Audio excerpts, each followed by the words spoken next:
Sur l'invitation du Conseil économique et social, la délégation des experts de Bitcoin est arrivée à l'aéroport international Bangui Poko à 9h30 à bord d'un vol spécial, puis a été accueillie par le bureau du Conseil économique et social, à sa tête son président Alfred Tainga Poloko. Celle-ci est à Bangui pour animer le vendredi prochain au palais de la CEMAC une conférence débat sur Bitcoin à l'intention de l'élite nationale et de la société civile, suivie d'une large communication sur la question à l'intention de la population.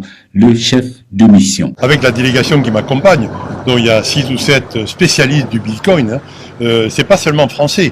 J'ai des Suisses, des Belges, dont ce sont des spécialistes internationaux. Ils étaient d'ailleurs 2 d'entre eux au Salvador la semaine dernière, où il y avait 40 banques centrales et ministres qui étaient réunis, parce que vous savez que le Salvador a déjà aussi pris le Bitcoin comme monnaie. C'est très important que les commerçants, les citoyens voient d'une manière concrète comment on peut régler ces problèmes, vous voyez.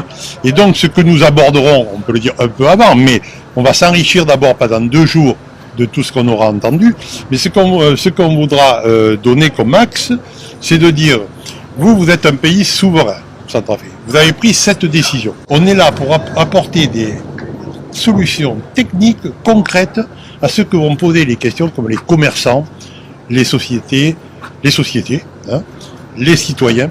Et donc on va essayer, et on verra petit à petit, c'est pas en 3 jours qu'on va résoudre tous les problèmes, mais on va faire dans 3 ou 4 directions. La première, c'est les wallets, ce qu'on appelle les wallets, c'est-à-dire en fait des portefeuilles en français, mais en Bitcoin.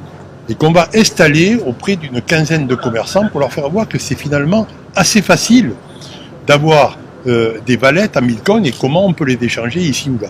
Ensuite, on pourra voir aussi comment on peut miner, parce que pour faire du Bitcoin, il faut le miner et même du green mining pour que ça ne consomme pas trop d'énergie.